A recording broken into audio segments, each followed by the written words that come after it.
നിയമസഭയിൽ വലിയ വാക്പോര് നടക്കുകയാണ് എന്നാണ് മനസ്സിലാകുന്നത്. മുഖ്യമന്ത്രി ചർച്ചയ്ക്ക് വിളിക്കണം ആശമാരെ എന്ന് പ്രതിപക്ഷ നേതാവ് പറഞ്ഞിരിക്കുന്നു. പ്രതിപക്ഷ നേതാവും സ്പീക്കറുമായി അവിടെ വീണ്ടും വാക്കുതർക്കം ഉണ്ടായി എന്നാണ് അറിയാൻ പറ്റുന്നത്. അങ്ങനെയാണ് നമ്മുടെ ഈ ബ്രേക്കിംഗ് ഗ്രൂപ്പിലേക്ക് വരുന്ന വാർത്തകളാണിത്. നമുക്ക് ഏതായാലും സഭയിലെ തത്സമയ ദൃശ്യങ്ങളിലേക്ക് പോകാം. ഇന്ത്യയിലെ ഏതെങ്കിലും സംസ്ഥാനങ്ങൾക്ക് ഉള്ള ആശാവർക്കർമാർക്ക് ആ ജോലി ഉണ്ടോ? സർ, ഉണ്ടോ? നമ്മൾ അറിയണ്ടേ. അത്രയും ജോലി ആരെങ്കിലും ചെയ്യുന്നുണ്ടോ? ഇത് ശരിയാണ്. മൻമോഹൻ സിംഗ് കൊണ്ടുവന്നപ്പോൾ വോളണ്ടിയർ ആയിട്ടാണ് കൊണ്ടുവന്നത്, വോളണ്ടിയർ സർവീസ് ആയിട്ടാണ് കൊണ്ടുവന്നത്. 2 മണിക്കൂർ ജോലി ചെയ്താൽ മതി എന്നാണ് പറഞ്ഞത്. 1-2 മണിക്കൂർ ഒരു ദിവസം. ബാക്കിയുള്ളത് ഏതെങ്കിലും ജോലിക്ക് പോകാമെന്ന് പറഞ്ഞു. ഇപ്പം പറ്റുമോ സർ? ഒരു ആശാവർക്കർക്ക് ജോലിക്ക് പോകാൻ പറ്റുമോ? ജോലിക്ക് പോകാൻ പറ്റുമോ സർ? 12-14 മണിക്കൂറാണ് സർ ജോലി.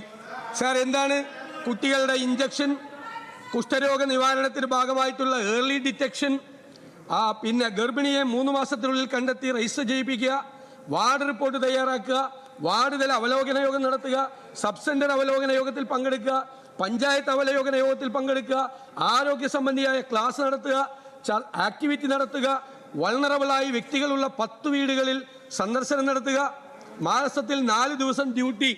സാർ, വീട്ടിൽ ചെന്ന് കഴിഞ്ഞാൽ, ഈ പാവങ്ങൾ വീട്ടിൽ ചെന്ന് കഴിഞ്ഞാൽ ഈ കുത്തിക്കുറിക്കലും കണക്കുമായിട്ട് രാത്രി പാതിര വരെ ഇരിക്കണം. നമ്മളിതൊന്നും കാണാതെ പോകരുത്. നിങ്ങൾ എന്തിനാണ്? കേരളത്തിൽ എത്രമാത്രം സമരം നിങ്ങൾ ചെയ്തിരിക്കുന്നു, ഞങ്ങൾ ചെയ്തിരിക്കുന്നു. ഏതെല്ലാം രീതിയിലുള്ള ആവശ്യങ്ങൾക്ക് വേണ്ടി സമരം ചെയ്തിരിക്കുന്നു.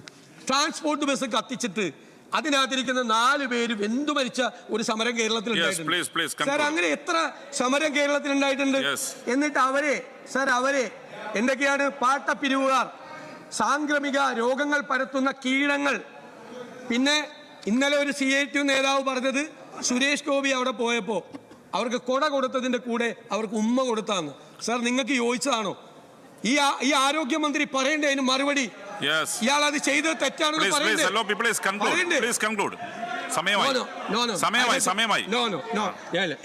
എനിക്ക് പറയാനുള്ളത്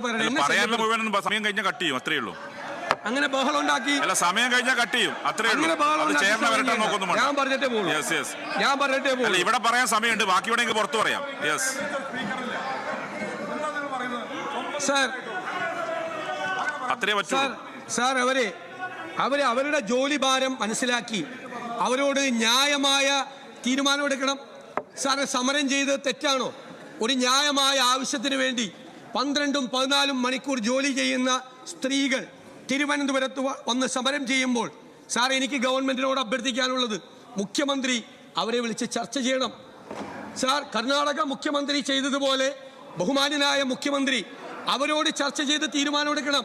നിങ്ങളുടെ മാനിഫെസ്റ്റോയിൽ നിങ്ങൾ 21,000 രൂപ കൊടുക്കാം എന്ന് നിങ്ങൾ പറഞ്ഞതല്ലേ? അപ്പോൾ ആ ആവശ്യം ഉന്നയിച്ചുകൊണ്ട് അവർ സമരം ചെയ്യുമ്പോൾ ആ സമരം എങ്ങനെ തെറ്റായി മാറും സാർ? സാർ, ഞങ്ങൾക്ക് ഏറ്റവും വലിയ പ്രതിഷേധം. അല്ല, സമയമായി. ബഹുമാനപ്പെട്ട പ്രതിപക്ഷ നേതാവ് ചേർന്ന് നോക്കിയിട്ട് കാര്യമില്ല. സമ്മതിക്കുന്നില്ല. പിന്നെ വേറെ വഴിയൊന്നുമില്ല. അടുത്ത ബിസിനസ് വഴി പോണ്ടി വരും. അത്രേ ഉള്ളൂ. അല്ല, അടുത്ത ബിസിനസ് വഴി പോണ്ടി വരും. നിങ്ങളുടെ വാക്കൌട്ട് സ്പീച്ചിന്റെ ക്രക്സ് വന്നു. നിങ്ങൾ പറഞ്ഞു ബഹുമാനപ്പെട്ട മുഖ്യമന്ത്രിയോട് ചർച്ച ചെയ്യണം. അതോടെ അവസാനിച്ചു അവിടെ വിഷയം. നിങ്ങളല്ല തീരുമാനിക്കുന്നത്. നിങ്ങൾക്ക് വാക്കൌട്ട് ചെയ്യാൻ ഇവിടെ ഇരിക്കാം. അങ്ങനെ ഇല്ലെങ്കിൽ അടുത്ത ബിസിനസ് വഴി പോകും.